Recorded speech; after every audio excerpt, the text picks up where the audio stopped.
Le squadre di Marco Zambuto e Salvatore Pennica sono al lavoro per la finalissima del ballottaggio del 20 e 21 maggio prossimi. Chi sarà il nuovo sindaco di Agrigento per i prossimi 5 anni? Il primo turno è andato nettamente all'uscente Marco Zambuto, ma adesso si gioca la seconda partita e l'antagonista Salvatore Pennica affila le armi per conquistare la vittoria. Nel frattempo sono ore frenetiche ad Agrigento per accaparrarsi i voti degli sconfitti e dei delusi al primo turno. Secondo indiscrezioni, Salvatore Pennica e del suo entourage, per provare a superare Zambuto con PDL Grande Sud già dentro, vorrebbero allearsi anche con PD, MPA, FLI e API. Se così fosse, sarebbe una coalizione di partiti tra destra e sinistra mai vista prima d'ora ad Agrigento. E con la nuova legge elettorale, se i partiti sconfitti dovessero allearsi con Pennica, in caso di vittoria di Zambuto, il nuovo sindaco avrà in consiglio solamente 9 consiglieri, perché la ripartizione dei seggi verrà fatta su base proporzionale. PD, MPA, FLI e API, alleandosi con Pennica, anche in caso di sconfitta potrebbero prendere un seggio o un paio tra gli scranni di Sala Sollano. Tutto dunque può accadere.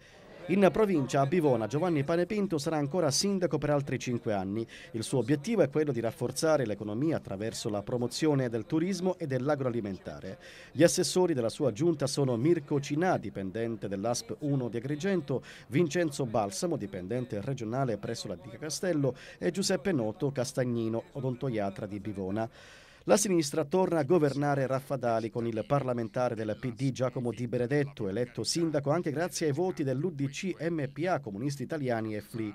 Gli assessori designati nella prima fase della campagna elettorale sono Calogero Sciarratta e Flaminia Farrugia. La loro conferma però non è ancora sicura. Di Benedetto afferma: valuteremo con la coalizione la scelta degli assessori e non lascerò la carica di deputato regionale.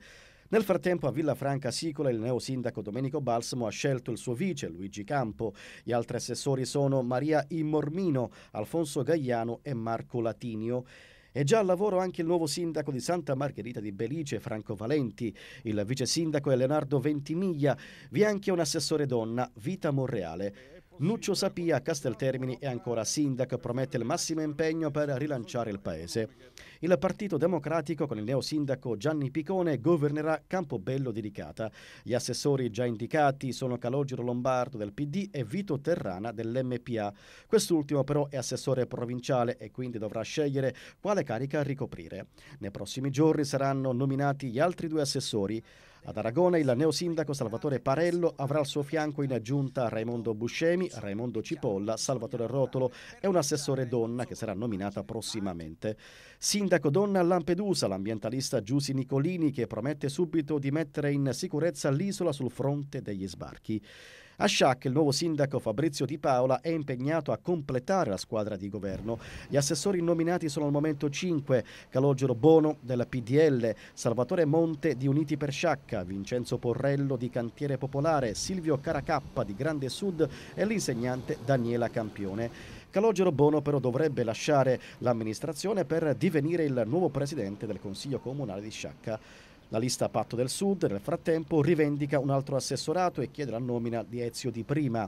Si è insediato il nuovo sindaco di Cattolica Araclea, Niccolò Termine, del Partito Democratico. Il primo consiglio comunale si svolgerà il prossimo 19 maggio e dovrebbe eleggere il presidente Lillo Augello di Grande Sud.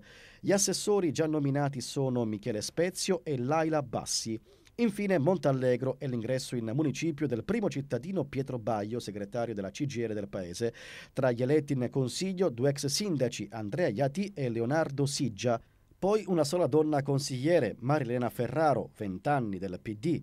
Il primo eletto è risultato Francesco Colletti del PDL, consigliere comunale uscente. Gli assessori designati in giunta sono Maria Cristina Galletto, studentessa universitaria, ed il commercialista Francesco Colletti.